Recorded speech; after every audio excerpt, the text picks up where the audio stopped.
Uma guerra acabou de terminar. O Sacro Império Romano-Germânico conquistou uma vitória decisiva contra o Império Otomano em 1716, na região de Petrovaradin.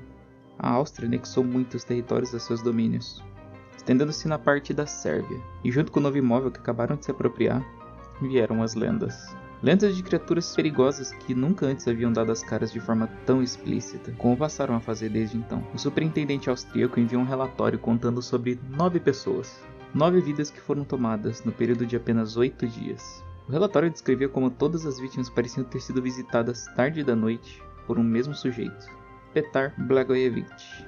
O método do crime era peculiar e chamava muita atenção, pois as vítimas supostamente foram encontradas sem sangue nenhum em seus corpos. Suas evidências apontavam para um caso que hoje conheceríamos como um serial killer, e era um que precisava ser detido quanto antes. Isso é, precisaria, se Petar já não tivesse morrido e sido enterrado 10 semanas antes dos incidentes.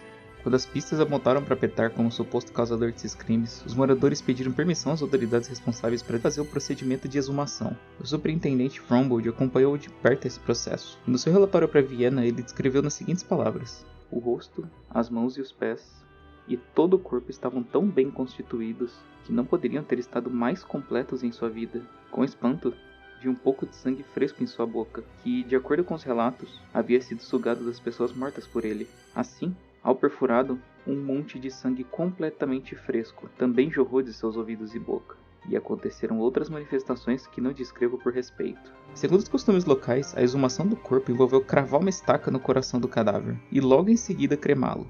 O que parecia ter acabado marca o início de um pequeno de vários episódios da história da Europa. Depois que os boatos se alastraram para todo o continente, uma epidemia de vampiros começou a surgir em todo e cada canto dos países europeus. Os mortos por várias vezes eram desenterrados para a realização de autópsias e exames para confirmar se existia um caso de vampirismo. E acontece que, para o choque da grande maioria, sempre tinham as exatas mesmas características, confirmando que sim, todos estavam virando vampiros. Tamanho alvoroço que esse levante de mortos-vivos causou, que acabou chamando a atenção até de Voltaire, que se viu compelido a escrever sobre o assunto. Seu tom cético e bem racional mostra por que ele foi um dos maiores filósofos do iluminismo. Não acreditando que as pessoas se deixaram levar pela superstição, ele escreveu o seguinte: o quê? Em pleno século XVIII existem vampiros? Nunca ouvimos uma palavra sobre os vampiros em Londres, nem sequer em Paris. Admito que nas duas cidades há corretores da bolsa e homens de negócios que sugam o sangue das pessoas em plena luz do dia. Mas embora corrompidas, não estão mortas. Esses verdadeiros vampiros não vivem em cemitérios, mas em palácios.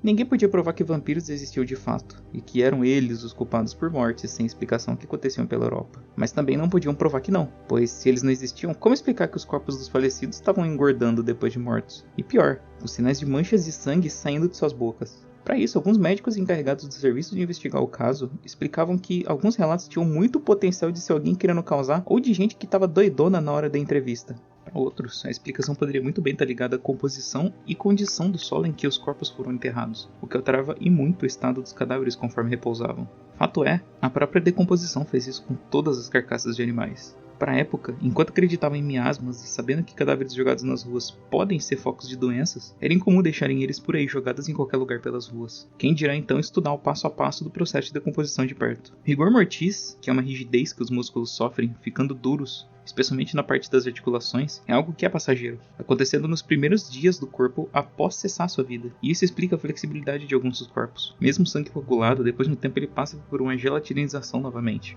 que o torna líquido, mais ou menos como antes. Ele começa a vazar pelos orifícios do corpo, pois a pressão interna do cadáver aumenta por conta dos gases gerados de subprodutos da decomposição. Por isso, podia haver sangue saindo até dos olhos e da orelha na hora de inspecioná-los, ainda mais quando eles eram carregados para poder examinar. Ao perfurar o corpo com a estaca, provavelmente os gases iriam vazar e fazer barulhos no mínimo estranhos. Para os não entendidos e ignorantes da época, isso era facilmente um caso claro de mortos-vivos e bruxaria. Ainda assim, é uma história fascinante, e essa cultura acabou caindo no gosto popular graças a um médico inglês chamado John Polidori. Ele escreveu um romance sobre vampiros, transformando a figura de um cadáver em um aristocrata, posteriormente servindo de inspiração para escritores como Bram Stoker, com a sua obra do Drácula, publicada uns 78 anos depois, mais ou menos. Drácula, por sua vez, é um dos personagens mais utilizados e referenciados de todos os tempos, tendo até entrado para o Guinness Book por causa disso. É muito fácil você ver a imagem dele em jogos, livros, filmes, talvez até músicas. Sua história, nem tão sem querer assim, acaba cruzando com a de uma figura real, a do Voivoda Vlad Tepes, que, segundo Stoker, foi uma das inspirações para a criação de seu livro. Vlad era filho de um membro da Ordem do Dragão, que era um grupo de cavaleiros e nobres que lutavam pelo cristianismo e defendiam seus territórios dos ataques dos otomanos. Ele acabou sendo conhecido pelo nome de Vlad Drácula, que significava Vlad, o filho do dragão, só pois o seu pai era membro da Ordem do Dragão. Visto como um tirano pelos ocidentais, ele é tido como um herói nacional na sua região, por ter tido coragem de se erguer contra opositores poderosos demais para se lidar na época. Bram Stoker pegou inspiração na sanguinolência que acontecia nos métodos de execução preferidos de Vlad Tepes, que consistiam em empalar suas vítimas, prática essa que deixava a hemorragia e dor darem conta do processo. Com essas inspirações, ele criou a sua obra em 1897.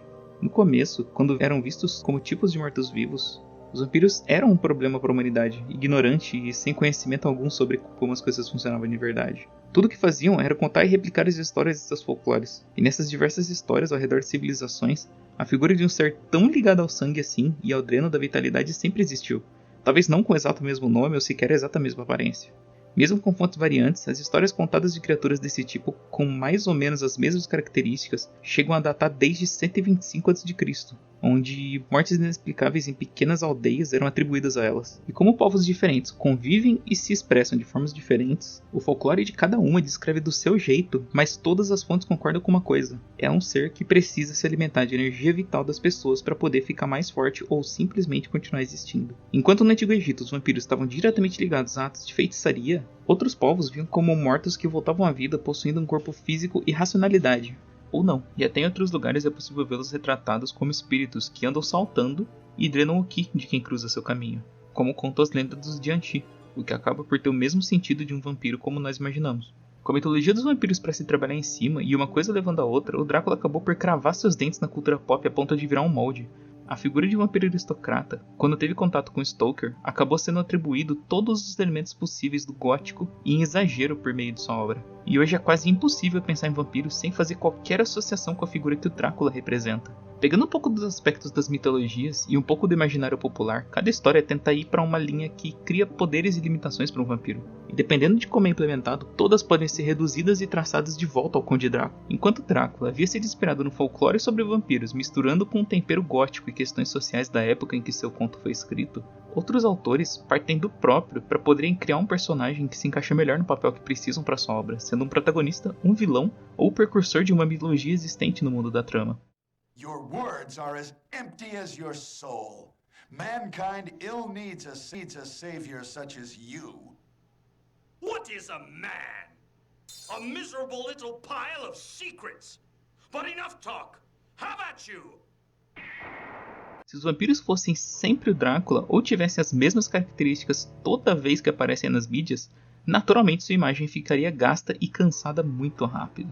Exercendo um pouco da criatividade, toda a mitologia por trás de vampiros acabou crescendo de maneira colossal na mão de vários autores, transformando e às vezes esquecendo a imagem do próprio Drácula por ser tida como algo genérico demais para ser tão interessante assim. Em obras mais antigas, até era comprada a ideia do Drácula ser um vilão padrão, com seus poderes normais de vampiro, mas com o gosto do público ficando mais exigente com o passar dos anos, coisas como poderes adicionais ou limitações foram criadas, sem abandonar a raiz de precisar de sangue para existir, o que seria o principal dos fatores e o mais imutável do que faz um vampiro ser o que ele é. Poderes como transformações em animais são representados em diversos lugares, a mais comum sendo se transformar em morcego, mas também em cachorros ou lobos, e até coisas piores ou mais convenientes. Sendo criaturas que vivem principalmente à noite e morreriam se o sol alcançasse seus corpos, a ligação que vampiros têm com a escuridão também é explorada. Em algumas representações eles possuem total controle sobre as sombras, podendo darem formas materiais a elas, ou ele próprio se transformar em sombras para vagar através da noite. A manipulação é outra coisa que faz parte do currículo de um vampiro hoje em dia. Por se tratar de uma criatura tentadora nas antigas obras de onde eles sempre tentavam corromper e seduzir suas presas, um pouco de hipnose permite serem convincentes em enfeitiçar e apagar a memória dos alvos. Também é possível ver vampiros com habilidades, apesar de comuns, elevadas a níveis sobre-humanos, como super força, garras que aparecem quando eles precisam, super velocidade e resistência a quase todo tipo de ferimento. O erro está em deixar qualquer criatura ser assim tão poderosa sem aumentar suas limitações. Quando alguma limitação é tirada, normalmente ela deve ser modificada ou trocada por algum outro tipo. Na saga Crepúsculo, série de livros escritos por Stephenie Meyer, os vampiros brilham quando expostos ao sol. A princípio isso é muito estranho, pois antes o sol seria algo a se temer por parte deles. Mas não necessariamente isso não seja assustador para vampiros, se você parar para pensar. Eles não precisam, nesse caso, se preocupar com a sua existência, mas com o que eles estão arriscando como figuras influentes da sociedade, facilmente seriam identificados como anomalias entre os humanos. Vampiros são seres bem poderosos e difíceis de lidar por parte dos humanos, mas ao decorrer do tempo e das obras que foram criadas, eles aprenderam que a forma mais fácil de ironicamente viverem é ficar em paz e conviver com suas presas.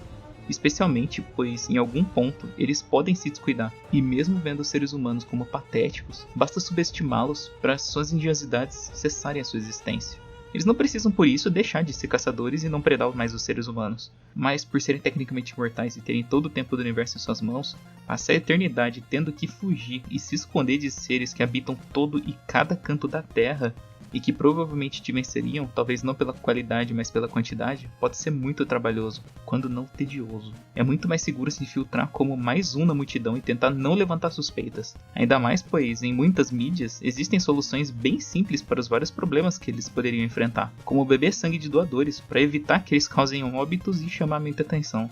Ter voluntários para a extração de sangue, como no caso de obras em que o vampirismo não é transmitido como uma maldição, ou até recorrer ao sangue de animais, embora em alguns lugares que o sangue de qualquer espécie não supre todas as necessidades de um vampiro, assim como o sangue dos humanos. Necessidades essas que foram pensadas para tentar justificar de forma mais lógica a existência dos vampiros no mundo. Como eu disse, o público ficando mais exigente requer que as coisas sejam melhor explicadas, de preferência de forma inteligente e com reviravoltas fascinantes. Vilões precisam de boas motivações para serem incríveis. Ser mal por ser mal já não vende mais. A explicação para a dependência de sangue de um vampiro é que o sangue tem vitaminas que o nosso corpo só consegue produzir se tivesse contato com o sol, como a vitamina D, por exemplo. Mesmo você sendo imortal e poderoso, deve ser uma bosta você viver todos esses dias com pedra no rim ou complicação de saúde. O medo de cruzes que vampiros teriam seria na verdade da fé da pessoa que aponta, e não do objeto em si. Ou indo até mais longe, vampiros terem aversão à prata e à cruz seria algo que faz um paralelo com Judas, que quando se tornou traidor de Cristo, ele foi amaldiçoado com vampirismo,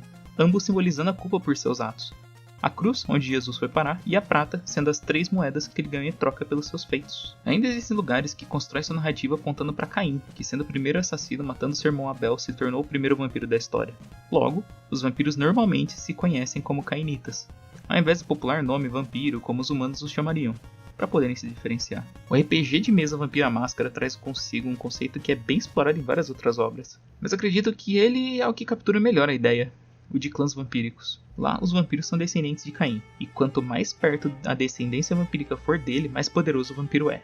Mas já se passaram tantos milênios desde esse acontecimento que parece que a evolução chegou para essa espécie também, nos diferenciando de várias formas. Além disso, eles tiveram todo o tempo da história humana para se infiltrarem nas corporações, política, pesquisas e descobertas, convivendo em uma suposta harmonia com a humanidade. As diferenças entre a maneira de agir, habilidades e opiniões sobre o mundo à sua volta são agrupados em clãs que foram fundados. Não necessariamente todos têm um ponto de vista tão bonzinho quando olham para a humanidade, mas mesmo que concordem em algumas coisas, seus métodos para chegarem onde querem e poderes disponíveis variam muito. As mais diferentes entre si são, por exemplo, os Brujah, que são vampiros que excedem em capacidades físicas, com temperamento explosivo e força devastadora, são grandes marcas de que quem é desse clã carrega consigo. Já os Ventrue são aqueles vampiros que se infiltram nos cargos políticos ou adquirem status privilegiados entre os humanos. Eles possuem uma compulsão por governar e acreditam ser os líderes natos, e fariam tudo e qualquer coisa para chegar no comando. Essa ideia de clãs vampíricos pode ser traduzida de diversas formas. Em Vampyr, jogo de 2018, existem as espécies de vampiros como os Ekons, que são o que tradicionalmente pensamos quando imaginamos um vampiro, com aparência humanizada e seguindo a regra de quanto mais próximo do primeiro vampiro você estiver, mais poderoso você se torna. Mas os Skulls e Vulkods são duas espécies completamente diferentes. Skulls são carniçais que não precisam de sangue exatamente, mas de carne fresca. Poucos conseguem se controlar sem se entregar à fera que tenta tomar conta do seu corpo. São resultado da cria de vampiros mais fracos ou inexperientes no ramo do vampirismo, que se descuidam ao beber sangue de suas vítimas. E falando em feras, os Vulkods são espécies de vampiros lupinos, com traços totalmente animalescos. Eles mais se parecem com lobisomens, mas ainda precisam de sangue para saciar sua fome. E segundo a história do jogo, embora eles estejam alguns patamares abaixo dos Ekons, isso parece só acontecer na Europa, onde o jogo se passa, pois na América do Sul são a espécie de vampiros predominantes e mandam em tudo por lá, só a título de curiosidade. Ideias de famílias vampíricas disputando o poder também é bem comum, mas normalmente nesse aspecto os vampiros são aristocratas e tendem bem mais pro lado do gótico e das suas raízes, que começaram lá no Drácula. Mesmo Drácula sendo uma das figuras mais emblemáticas da cultura pop, o legado que ele deixou para várias obras da atualidade fizeram com que um simples folclore acabasse se tornando parte de algo muito maior. Toda uma temática foi construída ao redor da mitologia dos vampiros. Como cada um é representado vai da necessidade de cada obra. Um vampiro mais clássico, como em Castlevania, ou na novela Beijo do Vampiro, meu Deus do céu. A descrição de um vampiro mais bobão, que tem transtorno obsessivo compulsivo e precisa contar todo e cada grão de sal que você jogar no caminho dele antes dele te pegar e não consegue nem entrar no lugar sem pedir permissão. Ou um ser extremamente poderoso capaz de fazer rios de sangue jorrarem como uma orquestra carmesim, como visto em Hellsing. A imagem dos vampiros na mídia mostra como é possível trabalhar em cima de algo para adaptar e ainda melhorar obras do passado, mostrando por que certas coisas acabam se tornando clássicas. Sabendo suas origens nos desperta curiosidade, e as lacunas que a história não nos conta, completamos com a nossa imaginação. Se acha que meu conteúdo foi relevante de alguma forma, deixa um like, e considere se inscrever no canal. Eu agradeço os que até aqui ficaram, e até uma próxima ocasião.